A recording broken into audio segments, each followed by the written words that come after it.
berdiri. Kita akan memasuki kebaktian kita hari ini dengan satu keyakinan yang teguh bahwa pertolongan kita datangnya hanya dari Allah yang menciptakan langit dan bumi dan yang mengasihi kita, menebus kita, dan menjadikan kita anak-anaknya. Mari kita dengan penuh sukacita memasuki kebaktian hari ini. Hari ini adalah kebaktian Paskah minggu ketiga dan 2 lilin biru telah dinyalakan. Hari ini akan dinyalakan lilin pink oleh penatua dari Raposan. Dan hari ini kita bertemakan rejoicing, bersukacita, karena Allah memberikan anaknya yang tunggal sebagai juru selamat kita. Kita akan membaca bacaan pertanggapan. Malaikat berkata kepada gembala-gembala, jangan takut, sebab sesungguhnya aku memberitakan kepadamu kesukaan besar untuk seluruh bangsa.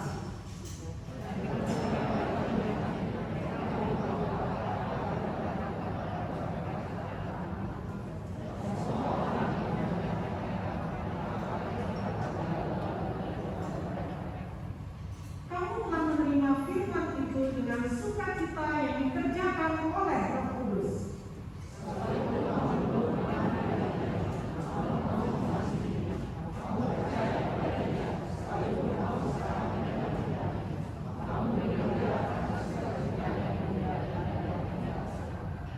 Mari kita memuji Tuhan dengan lagu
yang mau serahkan kebaktian pada hari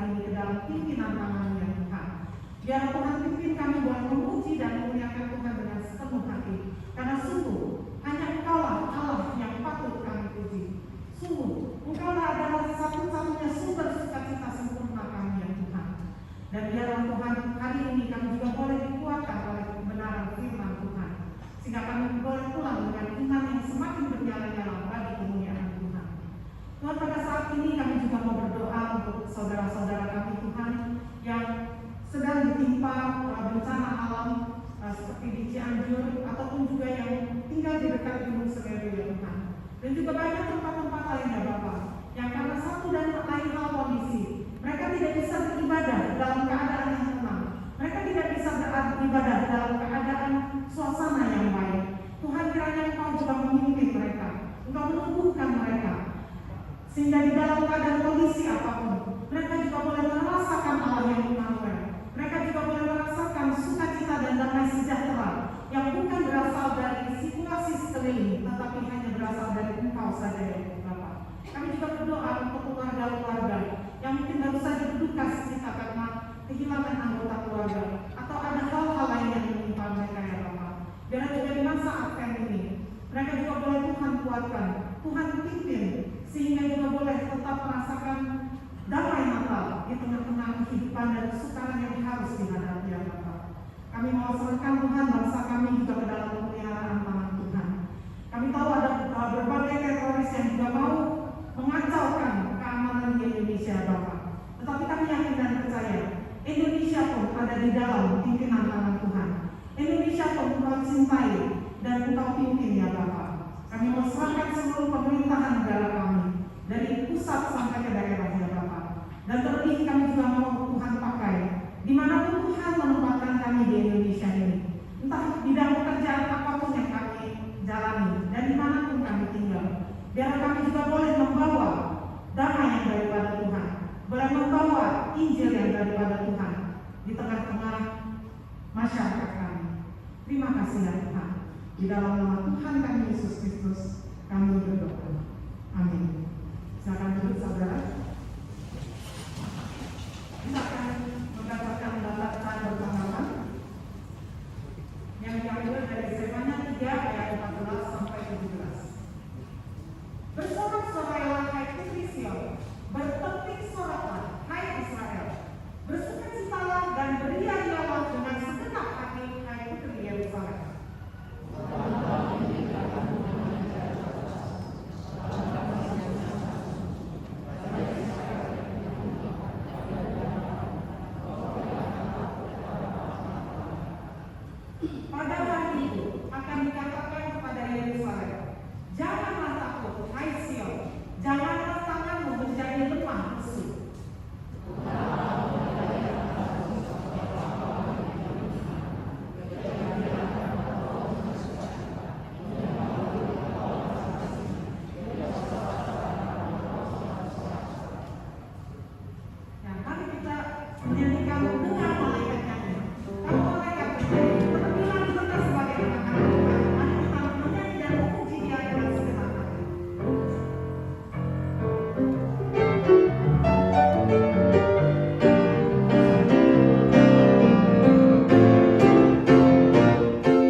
indah ini. Tuhan berikan kesempatan bagi kami untuk beribadah bersama-sama. Berfirmanlah bagi kami ya Tuhan, supaya kami sungguh-sungguh berjalan di dalam jalan. Jangan biarkan hanya pikiran kami yang menerima firman-Mu, tapi tolonglah supaya hati kami menerima seluruh kebenaran. Di dalam nama Yesus Kristus kami menyerahkan waktu ini. Amin. Shalom Bapak Ibu yang dikasihi Tuhan. Kita bersyukur dengan satu tema berita sukacita, ya. Satu berita yang membawa dunia ini seharusnya kembali kepada Tuhan. Yang menjadi pertanyaan bagi kita adalah di hari Natal, apa yang membuat saudara bersukacita? Apa alasan saudara bersukacita pada hari Natal? Apakah karena kita orang Kristen di akhir tahun mendapat THR dan tunjangan hari raya? Atau karena kita sepanjang tahun ini sukses dan berhasil? Kita telah melewati berbagai kesulitan tahun ini, dan di akhir tahun ini kita bisa bersukacita. Atau karena rutinitas sebagai orang Kristen, setiap Natal ada lampu yang berwarna-warni, ada kue, ada makanan. Ini waktunya kumpul dan keluarga makan bersama. Pertanyaan inilah yang membawa kita belajar bersama pada pagi hari ini. Sebenarnya apa makna Natal buat kita? Jangan sampai kita ini mempersiapkan sebuah acara Natal di rumah kita, di gereja, siapapun kita, ya. Bahkan beberapa daerah begitu masuk bulan Oktober, mereka lampunya sudah lalu Natal. Saudara dikasih Tuhan, alasan ini menjadi dasar bagi saudara untuk bersukacita. Kalau dasar ini tidak ada, maka saudara sebenarnya bukan ada dalam koridor sukacita kita. Saudara, di Cianjur dalam gempa itu, ya, hari pertama saya melihat sebuah gedung, dan jelas-jelas itu bukan gedung rumah orang Kristen, bukan, ya. Tapi ada pohon Natal warna putih dan ujungnya biru, kemungkinan besar harganya lumayan mahal. Tapi itu ada di sebuah rumah yang bukan orang Kristen. Saya melihat bola-bola yang begitu bagus, termasuk hiasan pintu itu ada di sana. Saya pikir-pikir, ini dikabarkan daerah itu adalah daerah pusat pesantren. Jadi rasanya sulit ada gereja di situ. Tapi mungkin juga di rumah itu ada orang Kristen. Saudara perlu tahu, para retail itu dari sejak bulan Juni mereka sudah mencanangkan program apa yang harus dibuat dalam menyambut Natal. Bahkan ada gereja baru bulan Maret udah persembahan untuk Natal. Saya tidak tahu apa yang menjadi alasan mereka, tapi yang jelas hari ini kita harus memahami dengan sebaik-baiknya mengapa kita merayakan Natal dengan sukacita. Nah, hari ini saudara mungkin yang di bawah agak kurang lihat, yang di yang warna pink ada di belakang. Ini itu menggambarkan sukacita, karena itulah saya juga pakai baju merah, ya. Saudara, gereja-gereja hari ini menyalakan ini warna pink. Lagunya lagu yang semangat, gitu, ya. Nah, apakah benar bahwa kita sudah memiliki sukacita yang sesungguhnya di dalam Tuhan? Saudara, di dalam firman Tuhan, lalu kata malaikat itu kepada mereka, jangan takut, sebab sesungguhnya aku memberitakan kepadamu kesukaan besar untuk seluruh bangsa. Lukas 2 ayat 10. Natal yang pertama itu justru disampaikan kepada para gembala. Mungkin kita coba selidiki, ya, kenapa para gembala yang dapat berita? Siapa itu para gembala? Mereka bukan pemilik domba itu. Mereka hanya memelihara. Mereka orang miskin. Bahkan secara hukum terkadang mereka ditolak. Bahkan kesaksian mereka ada pembunuhan dan mereka bersaksi, tidak dianggap sebagai sebuah kesaksian. Artinya secara hukum termarginalkan, tersingkirkan, bukan orang-orang yang masuk di tengah. Para gembala ini biasa hidup kotor, jorok, apa adanya, dan kalaupun mereka beribadah, dianggap tidak beribadah. Saudara yang dikasih Tuhan, berita ini justru datang kepada mereka pada malam hari. Berita itu bukan datang pada musim salju, bukan ya. Kalau musim salju jelas tidak akan seperti itu situasinya. Berita itu dimulai dengan kata jangan takut. Saudara, saya menekankan ini, mengapa berita pertama itu adalah diawali dengan kata jangan takut. Kalau saudara ada di daerah gempa ya, kalau kita sih gempa goyang-goyang santai aja gitu ya. Tapi mereka yang merasakan gempa itu memang lompat-lompat di kursi, gedung-gedung rubuh. Belum lagi soal harta benda mereka tinggalkan ya. Hari ketiga baru mereka ingat televisinya, kulkasnya gitu ya. Tapi hari pertama nyawa yang menjadi taruhan mereka, lari kemana gitu ya. Saudara yang dikasih Tuhan, betapa mengerikannya ketika dunia yang dipenuhi dengan dosa itu, kalau Yesus tidak datang. Upah dosa ialah maut. Dan mengapa dunia ini semakin mengerikan? Karena di mana ada dosa, di sana kegelapan menguasai. Di mana Yesus hadir, terang Kristus hadir, dan kegelapan tidak pernah mengalahkan terang itu. Saudara yang dikasih Tuhan, waktu gempa terjadi di sana, saya memang 1:30 ya siang gempa ya. Kami di rumah saya dan istri sambil makan siang, kemudian berdoa. Selesai doa saya kasih tahu dia, saya harus pergi. Bukan karena mama saya ada di Cianjur, bukan. Tapi panggilan itu begitu kuat, segera pergi. Dan akhirnya saya pergi. Sampai sana, saya ke rumah sakit. Saudara kalau ke daerah gempa, mau tahu situasi kota itu seperti apa? Kalau bukan ke kantor polisi, rumah sakit polisi, rumah sakit umum, maka saya pergi ke rumah sakit umum saya itu. Dan benar, jam 4 saya ketemu mama, kemudian saya ke rumah sakit. Di rumah sakit begitu banyak orang. Rumah sakit itu sendiri goyang, retak.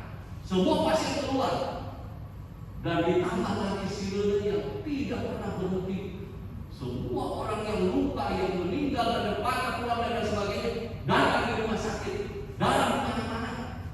Saudara dikasih Tuhan, pada waktu saya membantu mereka mendirikan tenda, kemudian membantu juga obat, rupanya rumah sakit itu agak kacau karena dokternya juga agak tahu yang mana dokternya gitu ya.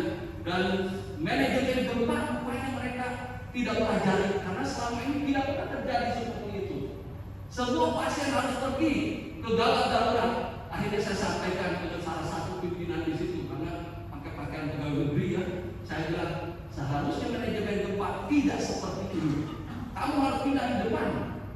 Dan itulah, jadi pasien datang, mana KTP-nya mana, udah bukan kesempatan itu lagi.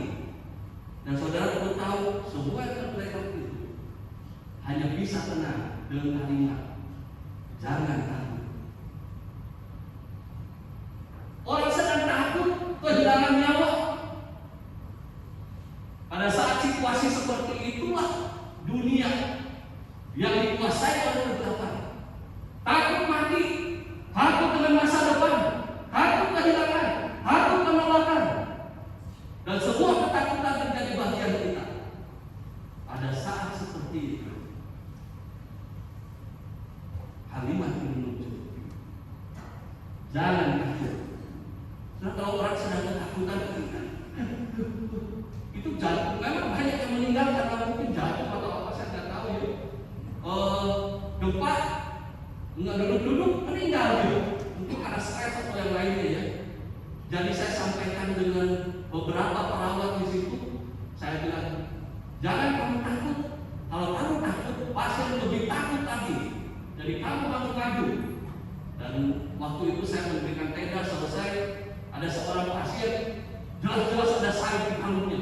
Saya bilang ke dia, bagaimana kalau, apakah kamu melihat kehidupan ini bagaimana? Terus dia bilang, sepertinya saya udah di ujung tanduk maut. Dan saya berkata, jangan takut. Kalau kamu percaya Yesus,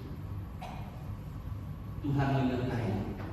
Bukan hanya di dunia ini, sampai di surga Tuhan memegang tangan kita, membawa kita ke sana. Itulah anugerah yang terbesar. Jangan takut, sebab sesungguhnya aku memberitakan kepadamu kesukaan besar. Saudara, bicara kesukaan besar artinya adalah berita sukacita yang sangat luar biasa. Seperti malam itu di kota itu mati lampunya, dan saya di sekitar rumah sakit ada sampingnya, ya adalah kenalan-kenalan di jantung saya. Boleh nggak pinjam genset itu? Berapa Pak? 5.000. Saudara, kalau genset 5.000 artinya 3.000 kita bisa pakai. Saya bilang, tolong isi penuh, dan itu berarti sampai pagi begitu ya. Kalau biasa di lapangan kita tahu 1 liter itu kira-kira berapa lama.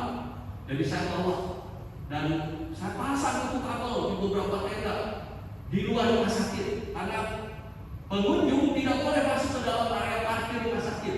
Jadi tidak ada orang di dalam gedung itu ya. Yang ada adalah di lapangan parkir. Di luar rumah sakit ada beberapa tenda, dan hanya rumah sakit itu akan ada listrik. Dan ketika saya mulai pasang itu kabel-kabel lampu semua, saudara, kalau saya pergi itu memang bawa alat-alat gitu ya. Kita kayak perang gitu ya. Dan ketika lampu dinyalakan, MCD itu dijepit, semua orang boleh. Saudara, di mana ada terang, pasti ada sukacita. Berita besar itu bukan berita sukacita. Saudara dibebaskan dari hutang, saudara dibebaskan dari hal-hal yang sekarang menakutkan bagi saudara. Bukan. Yesus datang ke dalam dunia bukan untuk membebaskan hutang saudara soal uang, ekonomi, penyakit dan lain-lain. Bukan. Yesus datang untuk membayar lunas nyawa saudara yang telah diambil oleh kuasa kegelapan. Karena itulah dikatakan dalam firman Tuhan ini, apa itu berita besar itu? Berita sukacita itu apa? Hari ini telah lahir bagimu, was born, sudah lahir juru selamat, yaitu Kristus Tuhan di kota Daud. Saudara dikasih Tuhan, berita ini adalah berita yang menggemparkan dunia. Hari ini telah lahir bagimu. Saudara dikasih Tuhan, apa yang membuat saya pergi ke daerah bencana di berbagai daerah Indonesia? Kalau itu skalanya nasional, memang panggilan saya ada di situ. Salah satu passion saya ada di situ. Entah kenapa juga ya, kalau ada di lapangan itu tidak ada rasa takutnya saya. Pokoknya jalan, dan saya yakin Tuhan tolong saya. Di lapangan seringkali saya melihat kesempatan untuk memberitakan Injil. Walaupun hari itu bertemu, besok belum tentu ketemu lagi. Beberapa tempat terbuka tanahnya. Hari pertama saya pergi sampai di atas gunung, itu terbuka tanahnya. Tapi hari kedua datang, sudah tertutup kembali. Ada sih bekas-bekasnya ya. Tapi saya tahu, wah tempat ini yang lalu terbuka, sekarang tertutup kembali. Saudara, pada waktu berhadapan dengan orang-orang yang ketakutan itu, saya berkata jangan takut. Dan kalau ada kesempatan, saya menyampaikan kepada dia, saya punya Tuhan yang bisa membawa kita, membebaskan kita dari semua ketakutan. Dan yang paling kita takuti yaitu maut. Saudara, di daerah hijau begitu tidak bisa sembarangan kita mau ini mau itu. Tapi kalau ada kesempatan,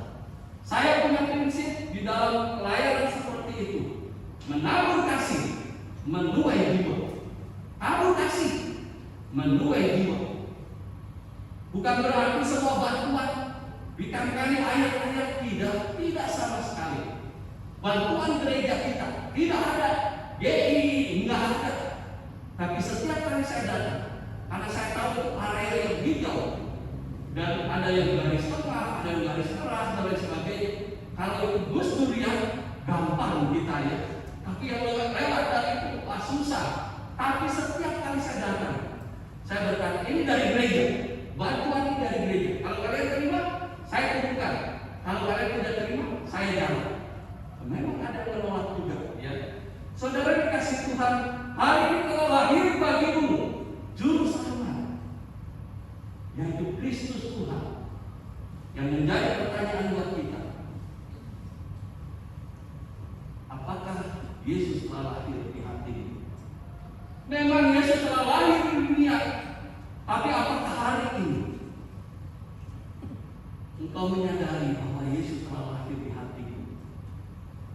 Saudara yang dikasih Tuhan, merayakan kedatangan Kristus ke dalam dunia di hari Natal ini bukan hanya dengan hati yang berbunga-bunga, dengan pesta pora, dengan kesenangan dunia ini. Bukan. Tapi mari kita berhenti sejenak. Lihat hati kita. Jangan sampai hati kita sudah jauh dari Tuhan. Kita hanya merasa menjadi bagian dari Tuhan, tapi sesungguhnya kita jauh dari Tuhan. Benarkah Yesus telah lahir dalam hatiku? Jangan hakimi orang. Wah, dia kayaknya belum percaya Tuhan. Lihat dirimu. Apakah aku percaya Tuhan? Siapapun saudara, termasuk saya, termasuk umat, kita harus mempertanyakan ini. Apakah sungguh saya percaya Yesus? Mungkin karena terlalu lama di dalam gereja, kita merasa begitu yakin, merasa, tapi sesungguhnya tidak. Jangan sampai ketika akhir zaman itu Yesus berkata kepada kita, "Enyahlah kamu pelaku kejahatan." Padahal kita merasa, bukankah aku telah melayani Tuhan? Bukankah aku telah melakukan A, B, C, D buat Tuhan? Bukankah setiap minggu saya datang ibadah? Tuhan katakan, "Enyahlah kamu."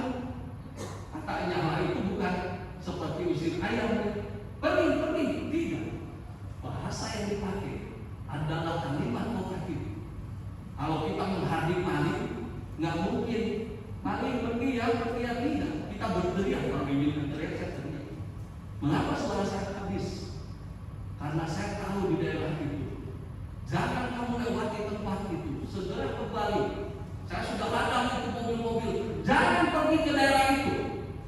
Karena kalau gempa, belum tentu kalian bisa kembali ke kota ini. Jadi jangan pergi sementara ini, jangan. Apalagi mobil Avanza kecil-kecil begitu, jangan saya bilang. Kecuali double ganda, itu bisa naik sampai ke atas. Jangan.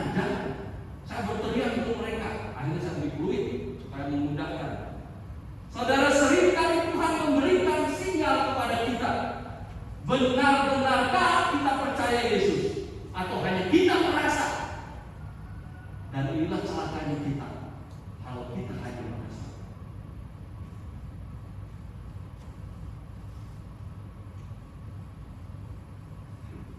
Inilah bukti bahwa kita telah menerima Kristus dalam hidup kita. Apakah hidupmu dipenuhi dengan sukacita Kristus? Sukacita Kristus tidak dibuktikan dengan kesuksesan, dengan berbagai hal yang kita terima. Tidak. Tapi dengan hati yang terpaut kepada Tuhan. Nasi di kertas coklat itu dengan mie goreng itu menjadi makanan yang paling nikmat malam itu bagi mereka. Saya melihat mereka makan itu, nggak ada sendok plastik, koran dan orang makan. Kalau sekarang pakai koran dianggap kita pencemaran. Koran itu mengandung tinta dan sebagainya. Tapi malam itu orang makan dan makan sambil menangis. Saudara, pada waktu seperti itu, apakah kita bisa bersuka cita? Pada waktu hidupmu ada di tempat yang terendah, ditolak oleh dunia ini, kita merasakan kegagalan yang begitu dalam. Pada saat seperti itu, apakah sukacita itu ada pada kita? Pada waktu bukan divonis sakit dan sebentar lagi kita akan menikmati mati dan dikirim orang, dikuburkan. Pada saat seperti itu, apakah sukacita itu ada? Pak Andreas ngomong itu gampang. Memang benar, saudara. Ngomong itu gampang. Tapi pernahkah saudara menghadapi sukacita luar biasa dengan tetesan air mata? Pada waktu orang menerima beras itu, mereka peluk itu beras. Wah, terima kasih. Saya ini punya pabrik beras. Tapi hari ini betapa berharga beras 5 kilo ini. Dia peluk dan dia mengeluarkan air mata. Saya bilang dengan dia, beras itu datang dari atas. Kalau kamu percaya dengan yang di atas, harusnya kamu kembalikan hidupmu ke yang di atas. Saudara dikasih Tuhan, apakah hidupmu dipenuhi dengan sukacita? Atau dipenuhi dengan berbagai keluhan, hujatan terhadap Tuhan? Memang tidak keluar dari mulut kita, tapi di hati kita, di pikiran kita, penuh dengan pertanyaan yang sebenarnya hujatan terhadap Tuhan. Mengerikan kalau kita hari ini seperti orang yang begitu. Aku percaya Tuhan, aku memuji Engkau, aku melayani Engkau. Alkitab mencatat kalimat demi kalimat, tanganmu penuh dengan darah. Apakah dia bunuh orang? Tidak. Di pikiran dan hati meluap-luap dengan hal yang tidak memuliakan Tuhan. Bukankah harusnya saudara bersyukur? Ini menjelang akhir tahun. Lihatlah kebaikan Tuhan, kemurahan Tuhan, berbagai anugerah Tuhan yang saudara telah rasakan sepanjang tahun ini. Bukankah harusnya dalam tahun ini kau mati? Tapi buktinya hari ini kau masih ada di dalam gereja ini. Bukankah itu kebaikan Tuhan? Jangan pikir saudara bisa jalan dari rumah sampai gereja karena kehebatan saudara. Tidak sama sekali. Itu kebaikan Tuhan, itu kemurahan Tuhan. Kalau kau bisa mengangkat tangan pagi hari, itu kebaikan Tuhan. Bayangkan kalau pagi-pagi saudara bangun, otak kita berkata angkat tangan kananmu, dan hari itu kita tidak bisa angkat tangan kanan. Rasanya seperti apa? Marilah kita bersyukur untuk seluruh hidup kita. Dan yang terakhir, karena kita telah memiliki sukacita besar di dalam Kristus, harusnya sukacita itu terpancar. Bawalah berita sukacita itu kepada orang lain. Atau apa itu penginjilan? Penginjilan artinya seperti Kristus dari tempat yang maha tinggi mengambil rupa seorang manusia yang hina, dia turun ke dalam dunia. Berita itu dibawa oleh malaikat, dibawa oleh Tuhan, datang ke dalam dunia yang dikuasai oleh kegelapan itu. Dan orang-orang di sekitar kita, mereka membutuhkan Yesus. Mereka sedang berjalan menuju kepada kebinasaan, dan kita sedang berjalan menuju kepada surga yang kekal. Bisakah saudara berjalan sambil tertawa, terbahak-bahak, bersukacita, sementara orang menangis sedang menuju kepada api perapian yang kekal itu? Yesus berkata, lihatlah tulang-tulang yang berjalan menuju kepada kematian. Yesus datang ke dalam dunia. Apa itu penginjilan? Itulah penginjilan. Yesus datang ke dalam dunia. Kita datang bawa berkat. Berkat apa yang kita bawa kita itu yang harus kita bawa. Kalau ada orang tuamu yang terbaring,